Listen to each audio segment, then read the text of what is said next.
नए संकल्प लें फिर से, नए नारे गढ़ें फिर से, उठो संग्रामियों जागो, उठो संग्रामियों जागो, नई शुरुआत करने का समय फिर आ रहा है, कि जीवन को चटक गुलजार करने का समय फिर आ रहा है। चलो अब एक नए अभियान के पदचाप गूंजे,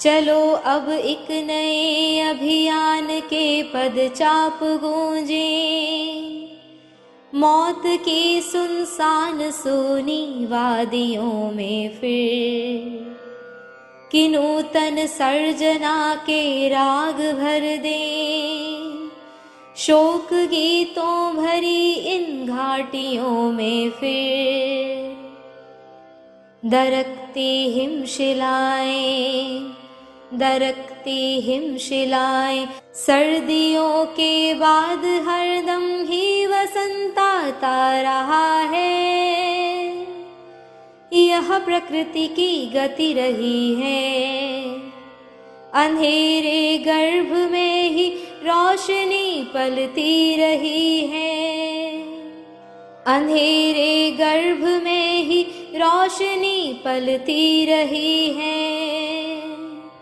पराजय झेलने पर भी शिविर में न्याय की हरदम मशालें जीत की जलती रही है, पराजय आज का सच है, पराजय आज का सच है, समर तो शेष है फिर भी,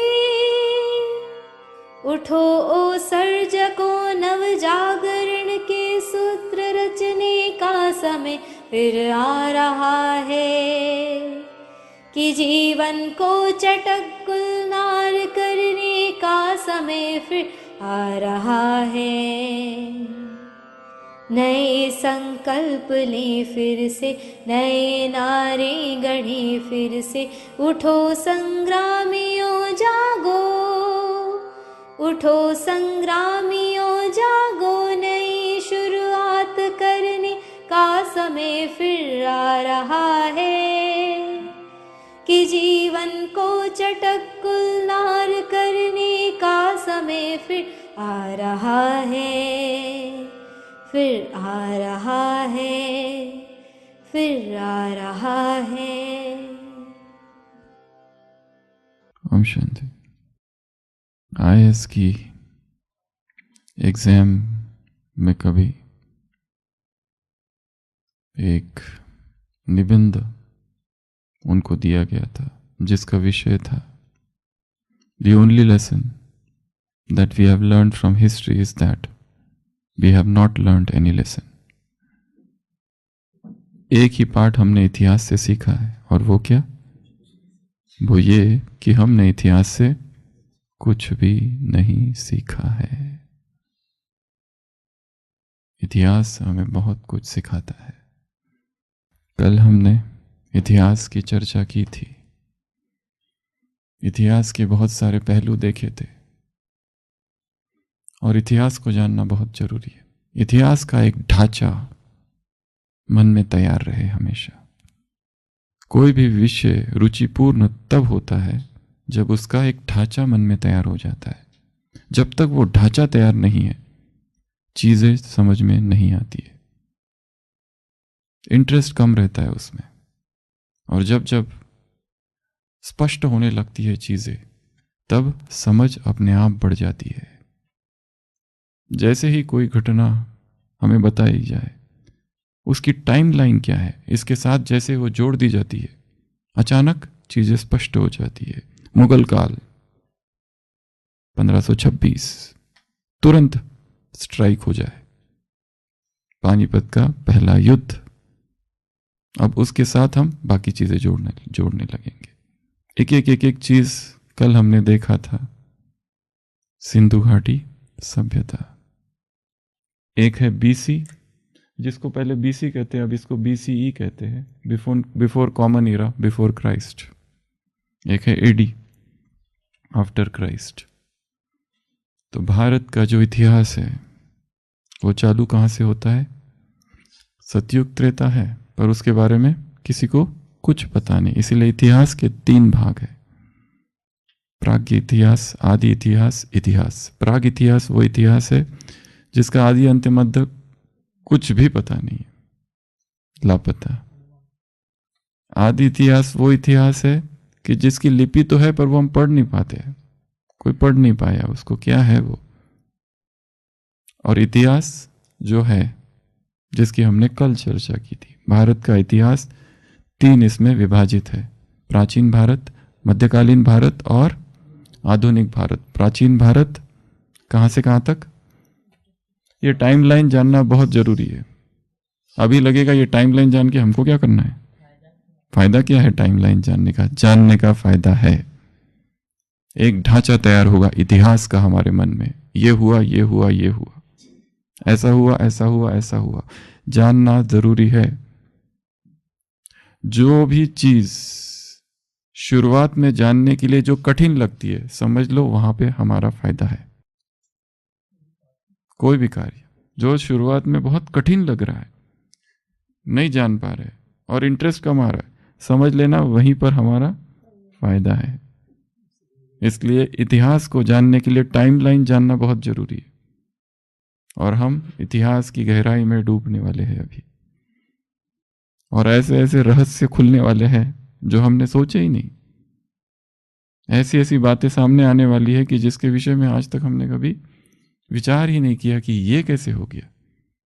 कर्मों का हिसाब हमें पता है, परंतु कल भी बात हो रही थी, एक है इंडिविजुअल कर्म, एक है कलेक्टिव कर्म। भूकंप आ गया, वो सारे लोगों का एक साथ उस भूकंप के साथ क्या हिसाब था? एक व्यक्ति मर गया, मान लिया कि उसका हिसाब था, पर कलेक्टिव कर्माज होते हैं कुछ। कहां चली गई सिंधु घाटी सभ्यता? अनिर्णित कारणों से नष्ट हो गई।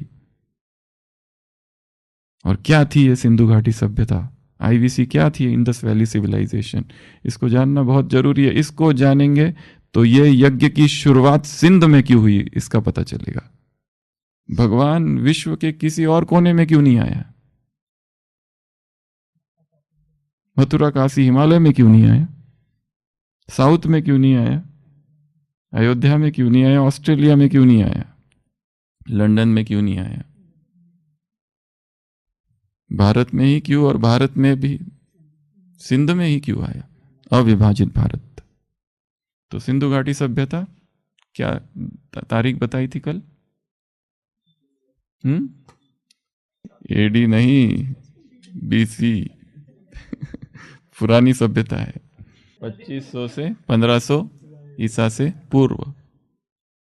इसको ध्यान में रखना है, बहुत काम आएगा। 2500 से 1500, ये पीछे जा रहे हम, इसलिए इस तरह की तारीख है। बीसी, बिफोर कॉमन इरा।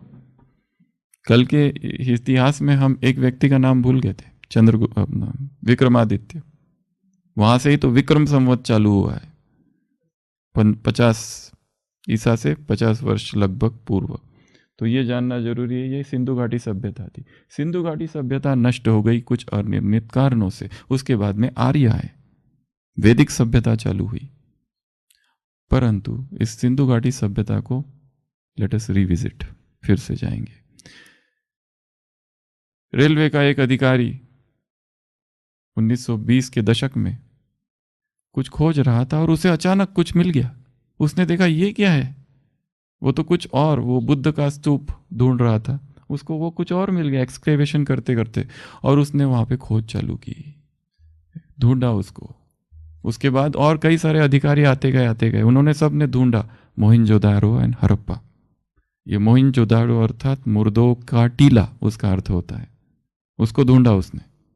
और मोहिंजोदारो हड़प्पा, फिर उसकी अवधि निश्चित की गई कि कब हुआ, तो ये तारीख निकली लगभग। और यहां क्या प्राप्त हुआ? यहां ये प्राप्त हुआ कि यहां के लोग बड़े सभ्य थे। ये प्राप्त हुआ कि यहाँ के घर बड़े विशाल थे। ये प्राप्त हुआ, ये समझ में आया कि यहाँ जो सभ्यता थी बड़ी ही प्राचीन और बड़ी ही सिविलाइज सभ्यता थी। ये एक ऐसी चीज पता चली कि जो उस समय के लोगों को बड़ी हास्यास्पद या कहो असभ्यता वाली लगती थी अटैच्ड बाथरूम्स। बाथरूम दूर होना चाहिए उधर उस समय, पर ये सभ्यता कौन सी सभ्यता है ये जानना भी बहुत जरूरी है। इसका वर्णन भगवान के अतिरिक्त भगवान ने तो कहा नहीं है, परंतु हम ही जान सकते हैं और संसार का कोई आर्कियोलॉजिस्ट इसको जान नहीं सकता, कोई इतिहासकार इसको जान नहीं सकता, क्योंकि जो प्राज्ञ इतिहास है उसके बारे में कहा गया वो पता ही नहीं क्या है, उसका कुछ भी सूरा कुछ भी हमारे हाथ में नहीं है। प्राज्ञ इतिहास का वो इतिहास, वो कहते हैं व्यक्ति जब जंगलों में रहता था क्या करता था कब करता था कुछ पता नहीं, पर जंगलों में नहीं रहता था, वो त्रेता में रहता था उस समय, वो त्रेता का इतिहास था। वहां पर सिंधु घाटी सभ्यता कैसे नष्ट हो गई, कुछ कहते हैं भूकंप आ गया, ये आ गया, वो आ गया, हो सकता है। फिर बाद में आर्य आए, वैदिक सभ्यता का शुरुआत हुई, अर्ली वैदिक, लेट वैदिक, फिर पोस्ट वैदिक पीरियड, ऋग्वेद, यजुर्वेद, सामवेद, सारे शास्त्र ये सब लिखे गए यहाँ पर। आर्य कहाँ से आए, आर्य कहाँ से आए या आर्य यहीं थे, यहां से गए और यहीं पर आए। आर्यों को समझना भी, पहले हम सिंधु घाटी, पहले सिंधु घाटी है उसके बाद में आर्य, आईवीसी उसके बाद में इंडस वैली। तो ये जो सिंधु घाटी है वहाँ सिंधु शब्द के 3 अर्थ है, सिंध के 3 अर्थ है। एक है सिंधु, सिंधु अर्थात समुद्र, दूसरा सिंधु अर्थात नदी, और तीसरा सिंधु नदी, और तीसरा अर्थात सामान्य कोई भी नदी। ऐसे ये 3 अर्थ सिंधु घाटी सिंधु के है, सिंध के है, सिंध के। सिंध को भी अलग अलग, सिंध का हम संबंध जोड़ रहे हैं सिंध घाटी सभ्यता से, और सिंध घाटी सभ्यता का संबंध है देवी देवताओं से।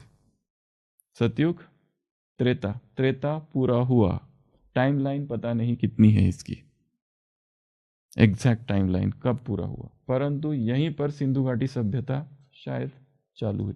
सिंधु घाटी सभ्यता बड़ी ही सिविलाइज्ड सभ्यता थी, जिसका व्यापार वहां चलता था, मेसोपोटामिया इजिप्ट के साथ व्यापार उसका था। रास्ते जो देखे गए हैं मोहिंजोदड़ो हड़प्पा के, बहुत बड़े बड़े रास्ते हैं। इसका अर्थ जो व्हीकल्स, जो वाहन चलते थे बहुत बड़े बड़े थे, बहुत बड़ी बड़ी गलियां थी। ये गलियां कहाँ से थी, कैसी थी, क्यों थी, कुछ पता नहीं। और ड्रेनेज सिस्टम था, सबसे बड़ी बात, निकास का सिस्टम, निकास की सुविधा थी यहाँ पर। कितने इंटेलिजेंट रहे होंगे वो लोग, देवताओं से ज्यादा कोई इंटेलिजेंट होंगे क्या। सिंधु घाटी सभ्यता, ये कहीं लिखा नहीं है, परंतु ये हम कह सकते हैं कि सिंधु घाटी सभ्यता हो ना हो, वही देवताओं के महल थे जो यहाँ पर टूट फूट गए। एक महाविनाश बीच में हुआ त्रेता और द्वापर की शुरुआत में, तब देवताओं ने कोई विकर्म नहीं किए थे, इसलिए देवताओं को कोई दुख नहीं हुआ होगा, पर उनके जो सभ्यता थी, उनके जो घर थे वो टूट फूट गए। वही सिंधु घाटी सभ्यता है अंत में। तो ये जो सिंधु घाटी सभ्यता, इंडस वैली सिविलाइजेशन, उसमें बहुत सारी चीज़ें पाई गई, बहुत सारी चीज़ें। वहाँ पर अवशेष मिले देवी देवताओं के, इसका अर्थ वहाँ पर जो कुमारी या कन्या थी उनकी पूजा होती थी उस समय। Discovery of India, Jawaharlal Nehru की किताब, अहमदनगर में जो उन्होंने लिखी 1945 के आसपास, जब वो जेल में थे, उसमें इस चीज़ का वर्णन है। वर्जिन्स की वहाँ पूजा होती थी। वहाँ पर जो अवशेष मिले, जो ट्रेडमार्क था, जो सिंबल, वो शिव का है, शिवलिंग का है, अर्थात शिवलिंग और गॉडेसेस, फेमिनाइन फिगर्स मिले वहाँ पर, देवियों के। ये 2 चीज़ें सिंधु घाटी सभ्यता में थे, अर्थात सिंधु घाटी सभ्यता में का संबंध वही ब्रह्मा कुमारी इसके कॉन्सेप्ट से है, जहाँ शिव है और शक्तियाँ है। तो यहाँ पर बड़े बड़े मार्ग थे, ड्रेनेज सिस्टम थी, बड़े बड़े घर थे। कहीं जगह कहा है इसको 7 बार जैसे डिस्ट्रॉय किया गया, 7 परतें मिली, और नीचे और नीचे और नीचे 7 बार रिकंस्ट्रक्ट किया गया है मोहनजोदारो, ईंटों से बड़े हुए। वो ईंट भी बड़ी बहुत हाई क्वालिटी की ईंटें थी, जो अभी मिल पाना बहुत मुश्किल है, पर बार बार एक्सकेवेशन होते गया। पहले 1922 में किया, 24 में किया, 26 में किया, फिर बार बार फिर गवर्नमेंट ने उस पर रोक लगा दी 64, 65, क्योंकि फिर मौसम और बहुत सारी बातें हुई एडमिनिस्ट्रेटिव, कि जिसकी वजह से उसको रोक लगा दी गई उसके एक्सकेवेशन पर। परंतु सिंधु घाटी सभ्यता थी और बड़ी ही हाईली सिविलाइज्ड सभ्यता थी, इतना निश्चित है। घर जो थे बहुत शक्तिशाली थे, पावरफुल थे। तो ये सारा से ये अनुमान लगाया जा सकता है ये देवी देवताओं के ही अवशेष थे। ठीक है, ये फिर ये सभ्यता नष्ट हो गई फिर, और अचानक फिर आर्यों की सभ्यता चालू हुई, वैदिक काल चालू हुआ अचानक। वैदिक काल के समय कल बताया था, सिंधु घाटी सभ्यता का समय 2500 से 1500, तो 1750 आसपास के आसपास 1500 कहा जाता है। जो भी फिगर्स दिए जाएंगे वो हमेशा आसपास रहेंगे, इसलिए ये मत समझना कि ये ऐसा ही है। इसलिए बाबा भी जो कहते हैं ना, सतयुग अर्थात कितने जन्म और कितना समय, 1250, मतलब ये मत समझ लेना 1250 मतलब 1250 ही, वो 1200 भी हो सकता है, वो 1300 भी हो सकता है। सतयुग कब पूरा हुआ और त्रेता कब चालू हुआ ये बताना भी कोई टाइमलाइन नहीं है उसकी, या फिर द्वापर कब पूरा हुआ और कलयुग कब चालू हुआ, इसकी कोई टाइमलाइन नहीं है। पर हाँ, हम अंदाज लगा सकते कि ये हुआ तो ये हो सकता है, ये हो सकती है वो टाइमलाइन। पर ये टाइमलाइन जानना बहुत ज़रूरी है, कालखंड। तो सबसे पहले इंडस वैली सिविलाइजेशन, फिर 1500 वैदिक सिविलाइजेशन चालू हुआ, उसके बाद में बुद्ध काल आया जो कल हमने देखा था, उसके बाद में मौर्य काल आया, उसके बाद में हर्षवर्धन का काल आया, एक एक एक एक आते गए, विक्रम संवत और फिर विक्रम। तो अभी आ जाओ सिंध पर, सिंध, हैदराबाद, कराची, नाम क्या है? सिंध। संबंध किससे है? सिंधु घाटी से, सिंधियों से। इसमें किसी क्लास के लिए पहली बार नोट्स बनाए स्टूडेंट की तरह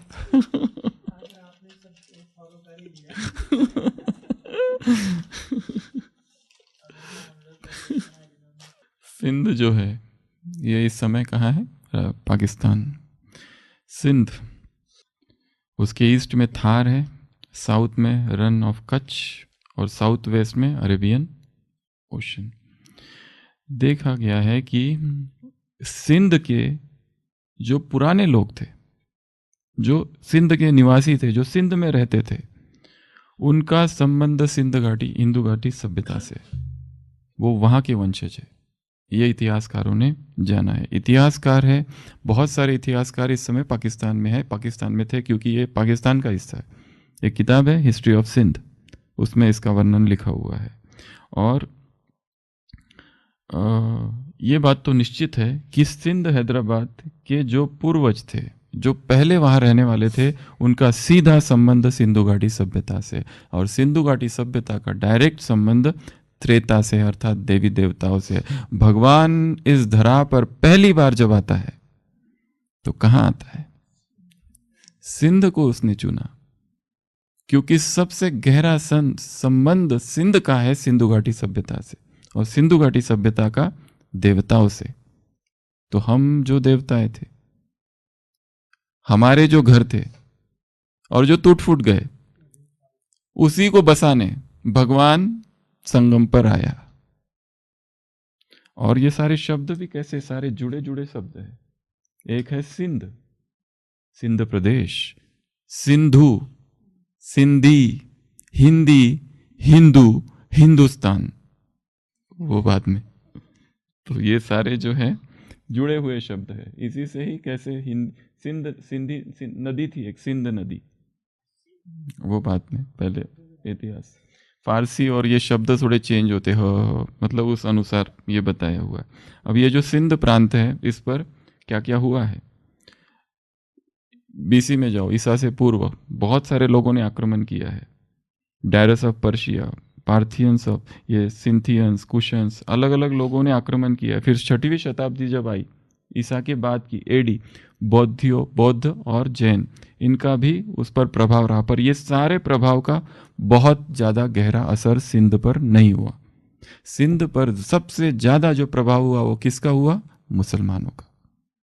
ये सारे जो आक्रमण हुए, बहुत सारे आक्रमण हुए भारत पर, ये ईसा से पूर्व ही डायरस ऑफ पर्शिया, सिंध का जो राजा था मोहम्मद बिन कासिर, कल भी बताया था, मोहम्मद बिन कासिर ने आक्रमण किया सिंध पर। वो सिंध का राजा, उसका नाम हम भूल रहे, उसको उसने हरा दिया। तो 1843 तक मुस्लिमों का ही शासन काल अच्छे से बहुत फैल गया वहाँ पर, तो मुस्लिम ही ज़्यादा थे। और जब तक कि ब्रिटिश ने टेक ओवर नहीं कर लिया, 1857 की क्रांति हुई, 1857 की क्रांति, और मुस्लिम शासन कब तक चला? 1843 तक। ब्रह्मा बाबा का जन्म कब है दादा लेखराज का? 1876। अर्थात एक और चीज इसमें जुड़ी हुई है, अब एक चीज जो इसमें जुड़ी हुई है, अर्थात सिंध में मुसलमानों का ज़्यादा प्रभाव था। अर्थात दादा लेखराज का जो बचपन है वो कैसे बीता? मुसलमानों के बीच। 1901 दादा लेखराज उम्र 25, तब के सेंसस, उसमें मुस्लिमों की संख्या जो है 24,46,459 और हिंदुओं की संख्या जो है 7 लाख, बहुत कम है, 51,252। मतलब दादा लेखराज जब 5 एज के थे, 25 वर्ष के, आसपास कौन था? सब मुसलमान ही मुसलमान। वो मुसलमानों का प्रांत था उस समय भी, क्योंकि मुसलमानों की संख्या भी, परंतु शासन अब किसका चल रहा था? इंग्लिश, ब्रिटिश का शासन था। उसके बाद के भी जो फिगर है उसमें भी ऐसा ही है। अर्थात इससे ये भी पता चलता है कि, और ब्रिटिशों ने अपनी राजधानी किसको बनाया था सिंध में?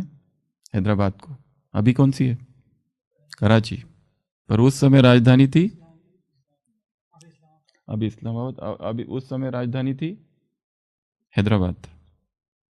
वो इन फेवर ऑफ दादा लेखराज ऐसा बताया गया है, क्योंकि दादा लेखराज कहाँ पर है? हैदराबाद में।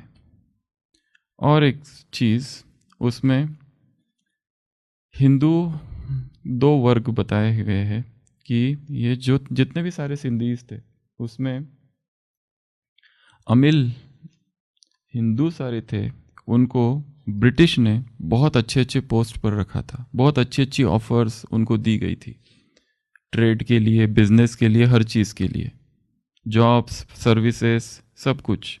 और जो गवर्नमेंट सर्वेंट्स थे उनको अमील कहा जाता था। तो 2 ग्रुप्स थे वहाँ पे, एक अमील, एक भाईबूंद। भाईबूंद जो थी एक कम्युनिटी थी, और एक अमील, ये थोड़े लोअर पोस्ट पर, ये थोड़े हायर पोस्ट पर। और सिंधी जो थे मोस्टली उनके 4 प्रकार के सरनेम वहाँ पर फेमस थे, कृपलानी, महातानी, मिर्चंदानी, वासवानी, ये 4 मुख्य सरनेम थे। पर इसके भी आनी जहाँ लगता है वो सिंधी, ANI, आनी जहाँ लगता है वो सिंधी। पर उसके दूसरे भी ग्रुप है, जैसे ये 2 ग्रुप बताए, अमील के ग्रुप अलग, हिंदुजा, इसका भी आगे हमको काम आएगा इतिहास में। हिंदुजा का क्या महत्व है बॉम्बे में, हिंदुजा हॉस्पिटल, किसी ना किसी एक संबंध आगे आएगा, और कैसे उसके द्वारा सेवा हुई। तो ये बहुत सारी चीज़ें यहाँ पर आती है, ये सरनेम्स की बात। तो कृपलानी 4 मुख्य थे, महातानी, मिर्चंदानी, वासवानी, ठीक है। फिर एक वर्ग है वहाँ पर, सिंधी वर्की, मर्चेंट वर्की। ये जो ग्रुप था ये कौन थे? बिजनेस के लिए जाने वाले। उनका मुख्य सेंटर था हैदराबाद। क्या क्या करते थे? Lungi, silk, gold, inland threads, gold, silverware, calico अर्थात सफ़ेद वस्त्र, लैकर अर्थात प्रलाक्ष, लाख, पॉटरी, ये सब उनके क्राफ्ट स्किल्स थी। ये थे वर्कर्स। इसमें और एक चीज़ जुड़ी हुई है अब। हाँ, तो जैसे कहा गवर्नमेंट ने बहुत अच्छी अपॉर्चुनिटीज़ दी थी ब्रिटिश एम्पायर ने। जो भी मर्चेंट लोग थे उनका, उसमें 2 का वर्णन है जो ब्रह्मा बाबा के दादा लेखराज के साथी जैसे थे, मिस्टर पोहुमल और मिस्टर वैस्मल। इनका जो बिजनेस था वो इजिप्ट स्ट्रेट सेटलमेंट तक था, इजिप्ट तक इनका बिजनेस फैल गया था। मतलब इतनी इनको सहूलत दी गई थी। इसी वजह से दादा लेखराज का बिजनेस भी, वो रहते हैं कहाँ? हैदराबाद, पर बिजनेस कहाँ पहुंचा? घर, स्टोर, कहाँ तक? मुंबई और कलकत्ता। जैसे ये 2 साथी है, इनका इजिप्ट और स्ट्रेट सेटलमेंट। ये स्ट्रेट सेटलमेंट क्या है? स्ट्रेट सेटलमेंट इस समय खत्म हो चुकी है। सिंगापुर, मलेशिया, ये 4-5 बहुत सारे छोटे छोटे ग्राम थे, देश थे, वो उनको मिलके उस समय स्ट्रेट सेटलमेंट कहा जाता था, वहाँ तक फैला हुआ था। इसके वजह से इनकी पीरियोडिक विजिट्स वहाँ होती थी। तो ये जो मर्चेंट्स थे ये घर पे कम रहते थे और बाहर ज़्यादा रहते थे, क्योंकि इनको आना जाना करना पड़ता था। इसके लिए वहाँ की पत्नियां उनको एब्सेंटी हस्बैंड कहते थे। एब्सेंटी हस्बैंड अर्थात जो है ही नहीं, घर पे बस आते हैं। इसका आगे बहुत काम आएगा, ये एब्सेंटी हस्बैंड्स का।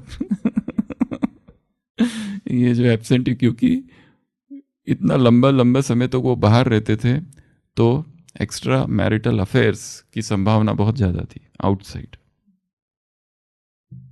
अब आते हैं सिंध का सोशल सामाजिक जीवन क्या था। उसमें दो मेन चीज़ें हैं, एक तो कास्ट सिस्टम और दूसरा स्त्रियों की दशा। इसमें एक बहुत अच्छी थियरी है जो हमको पहली बार पता चली, कॉबन्स थियरी है रिवॉल्यूशन की, 1968 की। हमने ये सब सुना हुआ है कि महिलाओं की स्थिति बहुत ही दयनीय थी, और सिंध में ये क्रांति सिंध में ही क्यों हुई? सिंध में क्रांति तो हुई, पर सिंध में क्यों हुई उसके कुछ और प्रमाण है। ये कॉबन जो है इसने फ्रेंच रिवॉल्यूशन पर बहुत काम किया है, बहुत काम किया है। फ्रेंच रिवॉल्यूशन के जितने लोगों ने जैसा समझा था इसने सब उसको तोड़ दिया। उसने कहा ऐसा नहीं ऐसा, ऐसा नहीं ऐसा है, और सब ने इसको माना।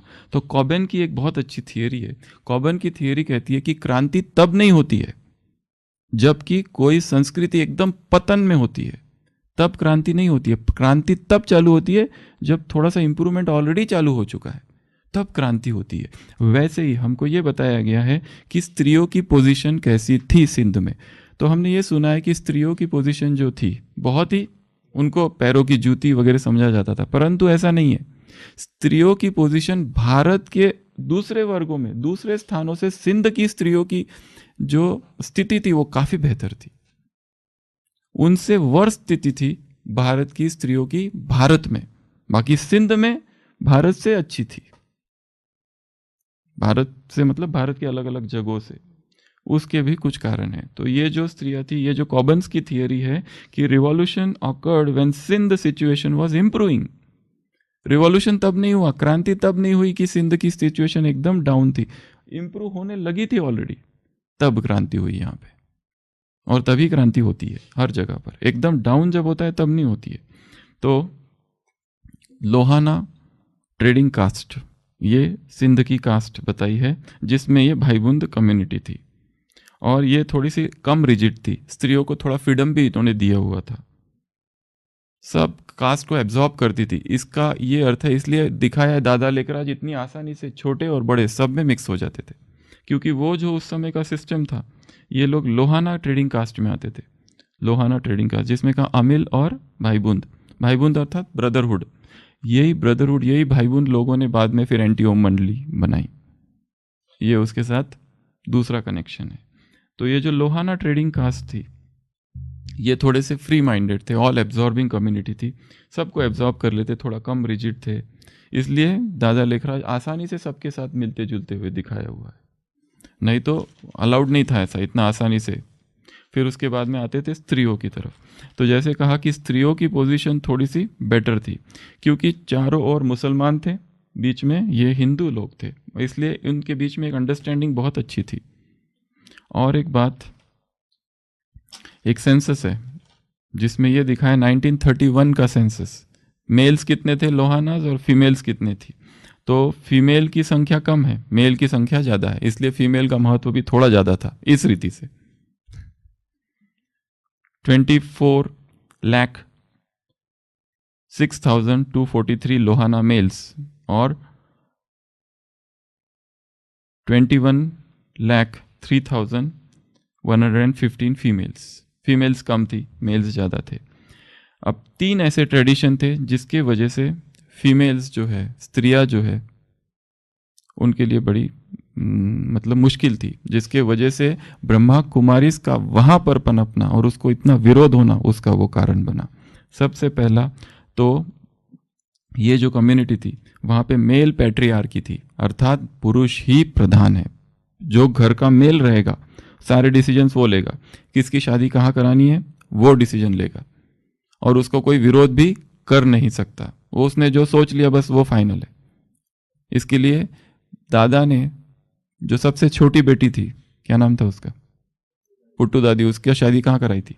बड़े घराने में नहीं कराई थी, बड़े घराने, क्योंकि उनका लक्ष्य था कि इसको ऐसे कि जो ज़्यादा गुणवान है ऐसे व्यक्ति के साथ उसकी कराई थी, जो कि लोअर कास्ट से था, पर मेल के पास ये अधिकार होता है। तो कहने का भाव, जो मेल है वो हेड है, ये पहली बात। स्त्री को उसको सब कुछ मानना पड़ेगा। स्त्री अपने पति को पत्र कैसे लिखती है? मेरे प्राण पति परमेश्वर, और नीचे तुम्हारे चरणों की दासी। ये है पत्रों का फॉर्मेट। अभी उल्टा हो गया वो अलग बात है पर ये फॉर्मेट था, बीच में लेटर जो है वो है, ठीक है। दूसरी, उसकी जब शादी हो जाती थी तो उसका जो ससुर है, अब जो पावर इधर पिता के पास थे अब ससुर की तरफ शिफ्ट हो गए। ससुर जो बोलेगा वही करना है, ये सेकंड बात। और तीसरी बात, रिलीजियस सेलिबसी नॉट अलाउड। जो धार्मिक है उसमें, धर्म है उसमें ब्रह्मचर्य किसी भी कीमत पर अलाउड नहीं है। ये बहुत इंपॉर्टेंट पॉइंट है, क्योंकि भगवान ने बस यहीं पे चोट कर दी, वहीं से गड़बड़ हो गई सारी। तो स्त्रियां सबसे पहला पुरुषों के अधीन, शादी के बाद भी पुरुषों के अधीन, और तीसरा अलाउड नहीं थी।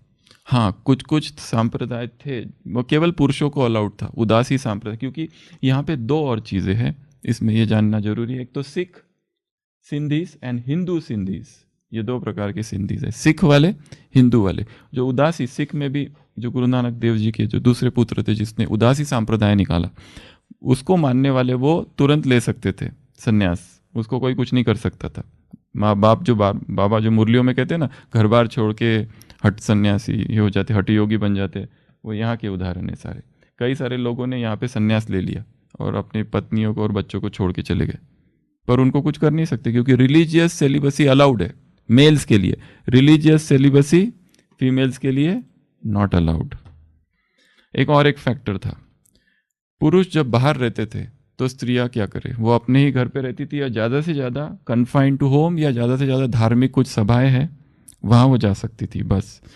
और एक चीज़ स्त्रियों के संबंध में, इनके बाहर जाने की वजह से, अच्छा ये लोग बाहर क्यों गए? क्योंकि गवर्नमेंट ने ऐसी ऐसी ऑफर कर रखी थी इनको ट्रेड की कि वहाँ उनको थोड़े से समय में बहुत कुछ कमा के आ जाते थे। वो 1-2-3 साल रहते थे और इतना कमा के आ जाते थे, इसके लिए पैसा उनको वहाँ बहुत मिलता था। इसलिए स्त्रियों का एजुकेशन नहीं हो पाया, मिनिमल एजुकेशन। शिक्षा जो है, किसी के पास तो अक्षर ज्ञान ही नहीं था, और किसी को शिक्षा भी थी तो बहुत कम। तो ये एक था, एजुकेशनल अपॉर्चुनिटीज बिल्कुल ना के बराबर है। तो स्त्रियों के विषय में ये कुछ बातें थी। सबसे पहले तो घर पे ही रहना है, दूसरा सेलिबसी फॉलो नहीं कर सकते, तीसरा उनको वस्तुओं के रूप में प्रयोग किया जाता था जैसे कि, और उसका पति उधर क्या कर रहा है उसकी किसी को कोई कुछ पता नहीं, क्योंकि वो कई सालों के बाद आते थे। अगला, एजुकेशन नहीं, कन्फाइन टू प्लेसेस, केवल घर पे ही रहना है और पुरुषों के अधीन रहना है। और फिर भी भारत के जो बाकी स्थान थे उसमें से ये फिर भी कहते हैं ये ठीक थे। अब जब यहाँ पे प्रभाव और चीज़ का था, एक इंग्लिश, उनका खान पान, उनका रहन सहन, ये सब नॉन वेज वगैरह बहुत ज़्यादा पेनिट्रेट कर गया। और उनकी जो भाषा थी सिंधी भाषा, या सिंधी जो बोलते थे, उसमें जितनी गालियाँ थी उतनी बाकी और भाषाओं में भी नहीं है। मतलब वो इस तरह से बात करते थे। हाँ, दिनचर्या जो थी, क्योंकि सब उनके ड्रेसेस, वो सब फैशंस, वो सब कुछ वहाँ आ गया था। क्योंकि विदेशी कल्चर का, क्योंकि क्यों आ गया था? क्योंकि आना जाना बहुत ज़्यादा था ना, बाहर आना जाना बहुत ज़्यादा बढ़ गया था। Merchant, trade, business, status, false status, ये सब दिखावापन, सब कुछ पेनिट्रेट कर गया था सोसाइटी में, इस सोसाइटी में। अब फिर से आते हैं, ये सब कहाँ हो रहा है? सिंध में। सिंध कहाँ है? पाकिस्तान में इस समय। सिंध हैदराबाद में। उस समय राजधानी थी हैदराबाद। बाबा दादा लेखराज का जन्म कहाँ है? हैदराबाद। नेक्स्ट कहाँ पर शिफ्ट हुए थे? कराची। तो हैदराबाद, कराची, मुंबई और कोलकाता। वाराणसी में दोस्त थे, फ्रेंड थे, उनके अपने पास घर था। कश्मीर में भी आना जाना था। मतलब ये सब स्थान महत्वपूर्ण स्थान है सारे। नेपाल के राजा, उदयपुर, वायपुर, तो ये सारे जो लोग थे आना जाना था। राजा और महाराजा से मिलना था, क्योंकि दो वजह से। एक तो उनकी अपनी स्किल्स जो थी बहुत ज़्यादा थी, पावरफुल डायमंड के विषय में, और दूसरा व्यवहार बहुत अच्छा था स्त्रियों के साथ, इसके लिए सम्मान के पात्र बने रानियों के, तो वो भी एक कारण था। तो ये अगर देखा जाए सारा, तो एक तरफ हैदराबाद, दूसरी तरफ कराची, एक तरफ मुंबई, एक तरफ कोलकाता, और हर जगह पर घर, हर जगह पर दुकान, तो पैसा, मिलियनेयर बहुत ज़्यादा। कश्मीर कभी भी जा सकते थे, गाड़ी खरीद सकते थे, और उदयपुर और राजा महाराजाओं का सम्मान प्राप्त था। फिर से उसी प्रश्न की तरफ, भगवान ने सिंध को ही क्यों चुना? और क्या कारण हो सकता है? हाँ, एक तो सबसे पहला कारण तो वही, ये देवी देवताओं का ही स्थान था। इसके पूर्वज वही थे, हम ही, हमारे ही घर थे वो, जो टूट फूट गए और फिर बाद में वो सिंध बने। इसलिए भगवान उसी को ठीक ठाक करने, रिपेयर करने, वहीं से उसने शुरुआत की। दूसरा, ये जो स्त्रियां थी वहाँ रहने वाली, बहुत ही भावना वाली थी, भक्तिमय वाली थी। उनमें भावना बहुत ज़्यादा थी। किसके प्रति? गुरु के प्रति। और सिंधुओं के गुरु कौन माने जाते हैं? झूलेलाल। झूलेलाल सुना है ना? झूलेलाल नहीं सुना? हर साल यात्रा वो किसमें? तलवार, पालकी। हाँ, तो वो कौन? सिंधुओं के इष्ट देवता माने जाते हैं उनको। सिंधुओं के कल्चर प्रोग्राम, सिंधियों के गीत, ये सारे सिंधियों का अपना एक भोजन, बहुत मसाले। गुरु नानक, क्योंकि सिंधी कल्चर जो है इसमें देखो क्या क्या मिक्स हुआ है। एक तो इसमें सूफी मिक्स हो गए, मुस्लिम। दूसरा इसमें सिख मुस्लिम। इसलिए पार्टीशन के बाद जब ये लोग इधर आए, तो एक तो मुस्लिम, अभी दो कैटेगरीज है, जैसे सिंधी मुस्लिम्स, सिंधी हिंदूज, और एक सिख। तो इसलिए बाबा के जो भी लिटरेचर है उसमें सबसे ज़्यादा किसका प्रभाव है? सिख लिटरेचर का। ये सारे शब्द जो है, पांच विकार का वर्णन कहाँ आता है? ग्रंथ साहिब में। क्योंकि हिंदुओं के इसमें तो षड रिपु कहा है, 6 शत्रु, ऐसे पांच विकार, ये कहीं नहीं आता है। ये सारे शब्द कहाँ से आए हैं? सिंधी सिख लिटरेचर है ये सारा। ये जितनी कहावतें मुरली में आती है, तेरे भाने सर्व का भला, ये ज्ञान सूर्य प्रकटा, जितनी भी कहावतें हैं, भ्रुकुटी पे चमकते अजब सितारा, मूत पलीती, ये सारी कहावतें कहाँ की है? सारा सिख लिटरेचर से लिया हुआ है। ज्ञान अंजन सदगुरु दिया, ये सब क्योंकि बाबा को हिंदी आती थी, सिंधी आती थी, हिंदी जानते थे, इंग्लिश पढ़ते थे। सिंधी पूरी आती थी, fluent in Sindhi, good in Hindi, and knows English, और इंग्लिश जानते थे। तो ये सब थी। और यहाँ पे amalgamation of all the culture, सारे कल्चर मिक्स हो गए थे वहाँ पर। सिख लिटरेचर था, सिख का बहुत ज़्यादा प्रभाव था वहाँ पर, और वो पढ़ते वही सारी चीज़ें थी, इसलिए सिख, गुरुमुखी। और दूसरा हिंदू के लिटरेचर, गीता और भागवत, और ये सारी चीज़ें जो दादियाँ बताती हमको बचपन से, जैसे नशा था, मैं ही गोपी हूँ, तो वो सारा उनका नशा उससे।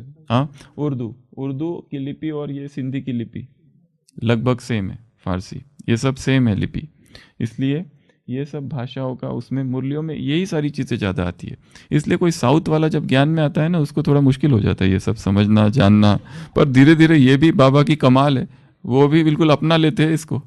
नहीं तो ये मुरलियों की ये जो भाषा है, साउथ इंडियन वालों के लिए सिंपल है, वो तो तुरंत इसको समझ लेंगे, नॉर्थ इंडियन वालों को। पर साउथ वालों को ये सब भाषा, उन्होंने ये सब, उनकी 4 भाषाएं जो है ना, इसमें मुरली में कहीं मलयालम, तेलुगु, तमिल, कन्नड़, ये 4 भाषाओं का तो कहीं कुछ नहीं है। हाँ, मराठी वाला आता है, बरोबर बरोबर, ये मराठी है। मैथिली आती है, पंजाबी आती है, सब आते हैं, सारी भाषा। इंग्लिश तो बात मत पूछो, जहाँ देखो वहाँ अपना बाबा इंग्लिश का एक ना एक तो डाल ही देता है, बिल्कुल बीच में एक।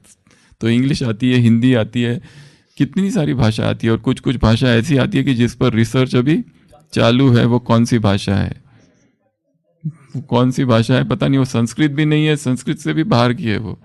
भागंती कथंती सुनंती लिखंती पढ़ंती मुरली सुनंती मुरली सुनावंती, बाप का बनंती दूसरों को बाप का बनावंती, और फिर बाप को ही फारकती देवंती। ये कौन सी है, ये संस्कृत भी हो सकती है, कौन सी है।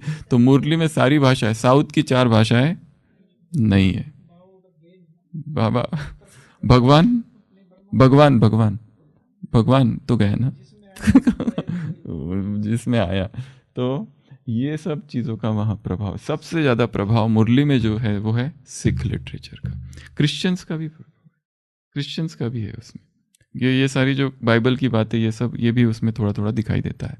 तो भगवान ने सिंध को चुना, सिंध में क्रांति हुई, क्योंकि सिंध की सिचुएशन बाकी सभी जगह से थोड़ी थोड़ी इंप्रूव होना चालू हो गई थी।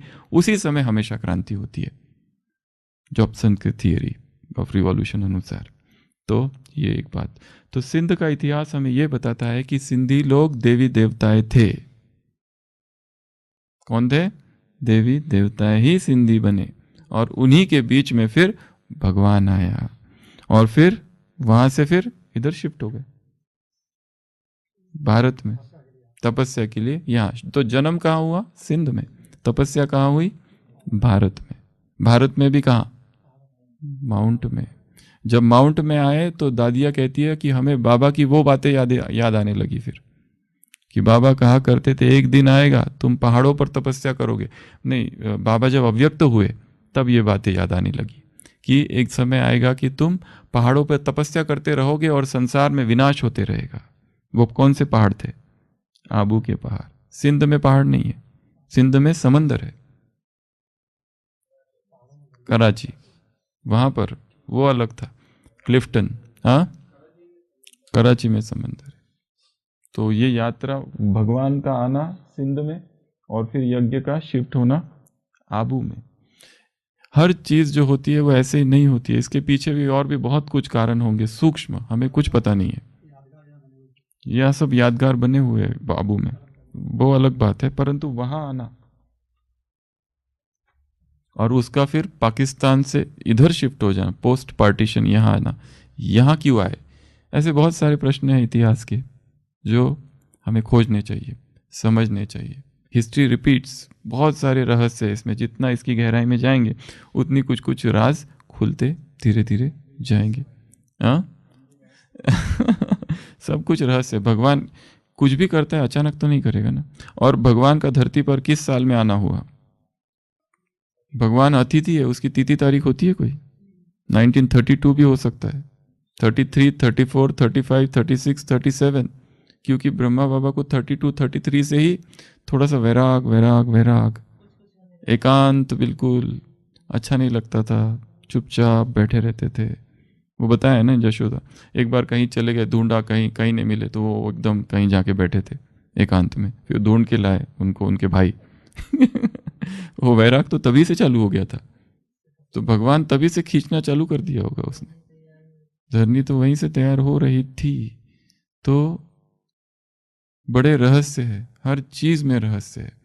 कहने का भाव, यहां पर हमने जो कुछ बताया ये कोई संपूर्ण सत्य नहीं है, इसको आप खोजो, खोज चालू करो अपनी अपनी, क्योंकि हम जितना अपने आप में खोजेंगे, समझेंगे इन चीजों को, हर एक की बुद्धि अपनी अपनी है, कुछ तो एक नया रहस्य बाहर आएगा जरूर। ठीक है, तो यात्रा सिंध घाटी सभ्यता से चालू हुई, सिंध हैदराबाद, सिंध प्रदेश, सिंधु देश, और सिंधु देश से फिर आए आबू पर्वत। तो हमारी वास्तविक जन्मभूमि तो सिंध है, वहां पे ही यज्ञ चालू हुआ, और भगवान ने वहीं आके शुरुआत भी कैसे की? साक्षात्कार। वो भी एक प्रश्न है, साक्षात्कार क्यों कराए और अब कराना क्यों बंद कर दिया? हाँ, मिरेकल्स, साक्षात्कार, अगर साक्षात्कार फॉर एग्जाम्पल नहीं कराए होते तो प्रलोभन, इनिशियल टेम्पटेशन था, शुरुआत करने के लिए सबके साक्षात्कार कराए। तो ये भी एक बड़ा रहस्य है, भावना बिठाने के लिए ढेर सारे कारण है। सिंध में अलग अलग प्रांत है, एक तो है कराची, एक हैदराबाद, एक है क्या वो लड़काना और भी 2-3 हैं। मेन जो सिटीज़ है वो और 3-4 है, बलूची और एक मीरपुर शायद है, ऐसा कुछ है। तो ये सब बातें हैं, चर्चा करते रहेंगे अलग अलग रीति से, अलग अलग दृष्टिकोण से, क्योंकि हमें उस टाइमलाइन में उसमें टाइम ट्रैवल करना है, पीछे जाना है। और कभी भी इतिहास का अध्ययन करना है तो टाइमलाइन बहुत जरूरी है, नहीं तो हम कैसे समझ में आएगा हमको कब क्या हुआ था, कब क्या, इसके बाद ये हुआ, उसके बाद ये हुआ, उसके बाद ये हुआ। कल भी हमने प्राचीन भारत को कहाँ पर छोड़ा, प्राचीन भारत हुआ, उसके बाद में मध्यकालीन भारत चालू हुआ। मध्यकालीन भारत पृथ्वीराज चौहान का अंत हुआ, मोहम्मद गोरी भारत को छोड़ के चला गया या उसको मार दिया गया, और उसने किसको छोड़ दिया, कुतुबुद्दीन ऐबक को, उसका गुलाम वंश, सल्तनत युग चालू हो गया, गुलाम वंश। फिर ये सारे तुगलक आए, उसके बाद लोधी आए, ये सारे खिलजी और ये सारे आते गए। फिर बाबर, फिर हुमायूं, फिर अकबर, फिर उसका बेटा जहांगीर का बेटा शाहजहां का बेटा औरंगजेब। 1707 मुगल काल समाप्त, याद रखना इस डेट को भी। 1707, 1526 पानीपत का पहला युद्ध, मुगल काल चालू, 1707 पानीपत मुगल काल समाप्त। और फिर 18 फिर धीरे धीरे ईस्ट इंडिया कंपनी, प्लासी का युद्ध 1757, फिर धीरे धीरे और फैलाव 1843 तक स्टैब्लिश हो गया ऑलमोस्ट, 1857 की क्रांति, फिर वहां से और नया युग। तो बाबा का जन्म कब है, 1876, 1857 में क्रांति हो चुकी है। मंगल पांडे, रानी लक्ष्मीबाई, ये सब ने बहुत कुछ करके रखा है, दबा दी गई क्रांति को। और सारे भारत में अब किसका शासन है, ब्रिटिश का शासन है, जन्म ही ब्रिटिश के शासन में हुआ है।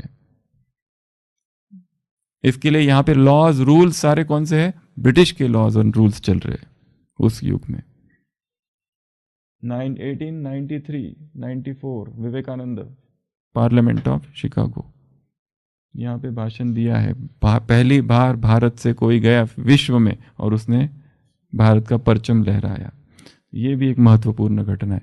तो एक एक युग, एक एक ईयर इज इंपॉर्टेंट, क्योंकि ये ईयर के साथ हम क्या जोड़ सकते हैं, हिस्ट्री के घटनाओं को जोड़ते हैं। और जब घटनाओं को ईयर के टाइमलाइन के साथ जोड़ते हैं तो एक ढांचा बनता है कि ऐसा ऐसा हुआ। अभी हमारे पास ढांचा नहीं है, वेग आइडियाज है, ढांचा चाहिए एक। ये जैसे 1936-37 सबको पता है, एक ढांचा हो गया ना, हम हर चीज को उसके साथ जोड़ते हैं। 1969 ब्रह्मा बाबा अव्यक्त, हर चीज को हम उस ढांचे के साथ जोड़ते, क्योंकि डेट है हमारे पास 18 जनवरी, एक डेट है, मुझे पुरुषार्थ करना है, अव्यक्त मास आ रहा है, एक डेट है, डेट के साथ जोड़ा। इसके लिए डेट्स को जानना बहुत जरूरी है। तो एक ढांचा क्रिएट करते हैं इतिहास के अध्ययन में। तो ऐसी सारी डेट्स हम याद करते रहेंगे अभी, ठीक है ना, कठिन नहीं है, आसान हो जाएगा। और जितनी डेट्स ज़्यादा पता होगी उतना और, क्योंकि हम 1876 के साथ बहुत सारी चीज़ें जोड़ सकते। फिर महात्मा गांधी कब हुए, फिर यहाँ पर, फिर विवेकानंद का जन्म कब हुआ है इसके आसपास, और क्या क्या ब्रिटिश के एक्ट्स यहाँ पर हुए, कौन से कायदे कानून, फिर क्यों ये पिकेटिंग, वहाँ पे कौन से लॉज अप्लाई हुए, बहुत सारी चीज़ें हैं। ये चीज़ें वैसे देखा जाए तो पुरुषार्थ की रीति से कोई महत्वपूर्ण नहीं है, परंतु फिर भी महत्वपूर्ण है। नहीं तो 18 जनवरी का क्या महत्व है, क्योंकि वो डेट है, पर हम जोड़ दिए ना उसको पुरुषार्थ के साथ। उसी तरह डेट्स के साथ पुरुषार्थ जोड़ दिया जाए तो एक नवीनता होगी। ओम शांति। नए संकल्प ले फिर से, नए नारे गढ़े फिर से, उठो संग्रामियों जागो, उठो संग्रामियों जागो, नई शुरुआत करने का समय फिर आ रहा है, कि जीवन को चटक गुलजार करने का समय फिर आ रहा है। न उनकी जीत अंतिम है, न अपनी हार अंतिम है, उठो ओ नौजवानों, उठो ओ नौजवानों, इनकलाबों के नए संस्करण रचने का समय फिर आ रहा है, कि जीवन को चटक गुलजार करने का समय फिर आ रहा है।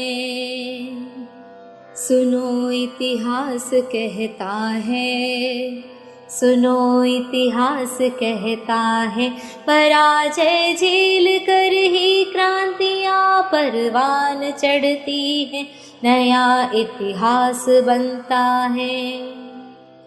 अंधेरा आज गहरा है, अंधेरा आज गहरा है, सकल जन मुक्त होंगे एक दिन निश्चित, समय का ज्ञान कहता है।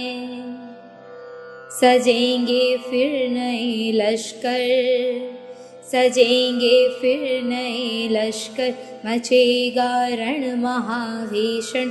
उठो ओ शिल्पियों, उठो ओ शिल्पियों, नव युद्ध के उपकरण गढ़ने का समय फिर आ रहा है, कि जीवन को चटक गुलजार करने का समय फिर आ रहा है। नए संकल्प लें फिर से, नए नारे गढ़ें फिर से। उठो संग्रामियों जागो, उठो संग्रामियों जागो, नई शुरुआत करने का समय फिर आ रहा है, कि जीवन को चटक गुलजार करने का समय फिर आ रहा है, फिर आ रहा है, फिर आ रहा है।